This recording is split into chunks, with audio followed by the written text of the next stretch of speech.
है, क्योंकि बिल्कुल ओमिक्रॉन यही की एक दस्तक खतरा है कि जिस किसी तरह तरह की से कोई टेस्टिंग नहीं हो रही है और जिन्हें दोनों वैक्सीन लग गई है वो और ज्यादा लापरवाह हो रहे हैं, सोशल डिस्टेंसिंग का ध्यान नहीं रख रहे हैं, मास्क नहीं पहन रहे हैं। लेकिन अगर इसका पालन नहीं करेंगे तो दोनों वैक्सीन लगने के बाद भी कोविड आपको हो सकता है। इसलिए आपका बिहेवियर ऐसा होना चाहिए जो कि कोविड के अप्रोप्रिएट हो। बहुत बहुत शुक्रिया आपका हमारे साथ जुड़ने के लिए।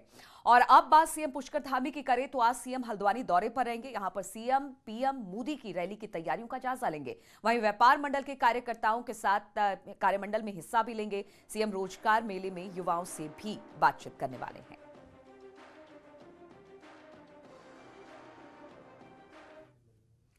और 30 दिसंबर को प्रधानमंत्री मोदी के हल्द्वानी में रैली होनी है और इस रैली में सुरक्षा को लेकर प्रशासन ने तैयारी शुरू कर दी है। डीआईजी कुमाऊं ने कहा कि रैली में कोई दिक्कतें ना हो, इसके लिए 2200 से ज्यादा पुलिसकर्मियों को ड्यूटी पर लगाया गया है। रैली में होने वाली भीड़ को देखते हुए कई रूट भी डाइवर्ट करने का फैसला लिया गया है।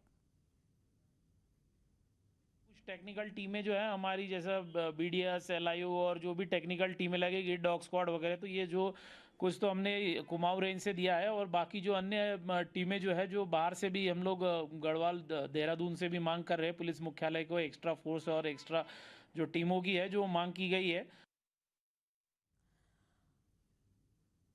और सोमवार को सीएम पुष्कर धामी ने पहली बार पिथौरागढ़ के गंगोली हाट का दौरा किया। गंगोली हाट पहुंचने पर सीएम ने सबसे पहले प्रसिद्ध हाट कालिका मंदिर के दर्शन किए।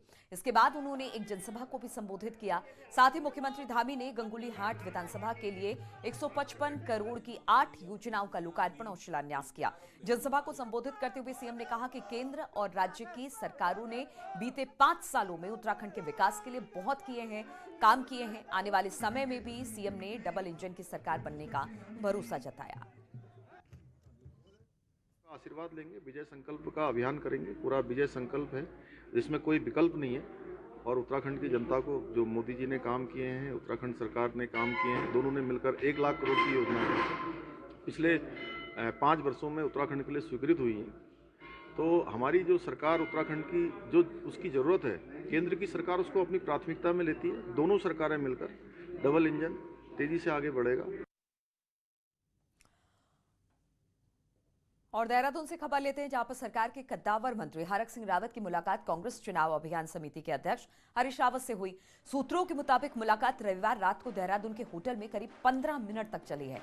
इस मुलाकात की पुष्टि रावत के करीबी नेताओं ने की है। हरक सिंह शुक्रवार की रात को कैबिनेट मीटिंग के बीच से नाराज होकर चले गए थे।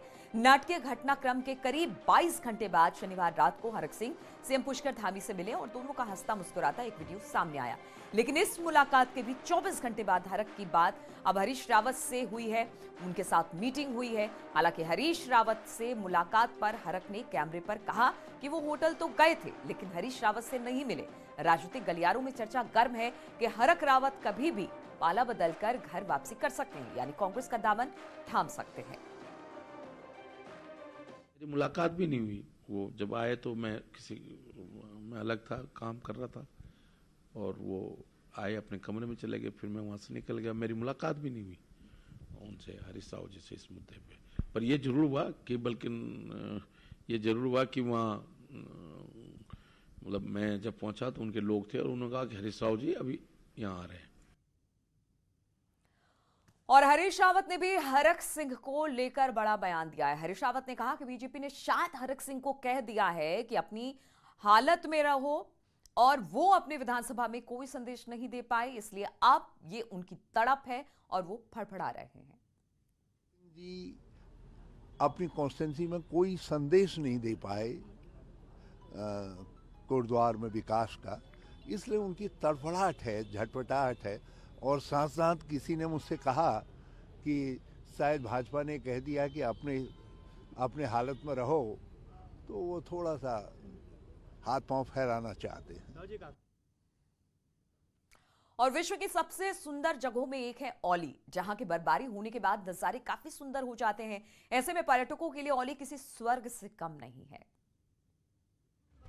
बर्फबारी के बीच औली का खूबसूरत नजारा किसी जन्नत से कम नहीं है, जिसका दीदार करने के लिए पर्यटक खींचे चले आ रहे हैं। बर्फबारी ने यहाँ के नजारों में 4 चांद लगा दिए हैं। हर ओर सफेद चादर ही दिखाई पड़ रही है। यहाँ तक कि पेड़ भी बर्फ से लदे हुए हैं। दिसंबर के अंतिम हफ्ते में हुई बर्फबारी के बाद होटल फुल हैं। औली तो बहुत ही खूबसूरत लगा। जब हम यहाँ पे आए थे स्टार्टिंग में हमें बिल्कुल भी बर्फ़ नहीं मिली थी, तो हमें लगा कि ये आना बर्बाद हो गया है बिल्कुल। बट जैसे जैसे शाम हुई है उसके बाद जो स्नोफॉल स्टार्ट हुआ है उसके बाद तो यहाँ के नज़ारे एकदम जन्नत की तरह था। GMBN से लेकर निजी होटल तक नए साल तक बुक हो चुके हैं। पर्यटकों की बढ़ती भीड़ से स्थानीय कारोबारी भी खुश हैं। इनके जितने भी यूनिट हैं जोशीमठ में और औली में 3 यूनिट हैं और ऑनलाइन सभी पैक हैं अभी। और अब बर्फ़बारी भी हो गई है तो टूरिस्टों की संख्या में अब बढ़ोतरी होगी। देखिए औली जो है बर्फ़ के लिए बहुत ही फेमस है, तो औली में इस बार जो ये बर्फ़बारी हुई बहुत अच्छी बर्फ़बारी हो रही है। हालांकि कम है पर बहुत अच्छी बर्फ़बारी है टूरिस्टों के लिए, और इससे हमारा जो लोकल लोगों की दुकानें या कारोबारियाँ हैं उनका अच्छा काम चल रहा है। इस बर्फ़ से लोग खूब सारे पर्यटन आ रहे हैं यहाँ पे जो देखने आ रहे हैं बर्फ़ को। अगर आप भी बर्फबारी के बीच औली के नैसर्गिक सौंदर्य के दीदार करना चाहते हैं तो चले आइए, क्योंकि नए साल के जश्न के लिए यहाँ के नज़ारे और भी खूबसूरत हो जाते हैं। न्यूज़ 18 के लिए औली से नितिन सेमवाल की रिपोर्ट। और यहाँ पर रुकेंगे छोटे से ब्रेक के लिए।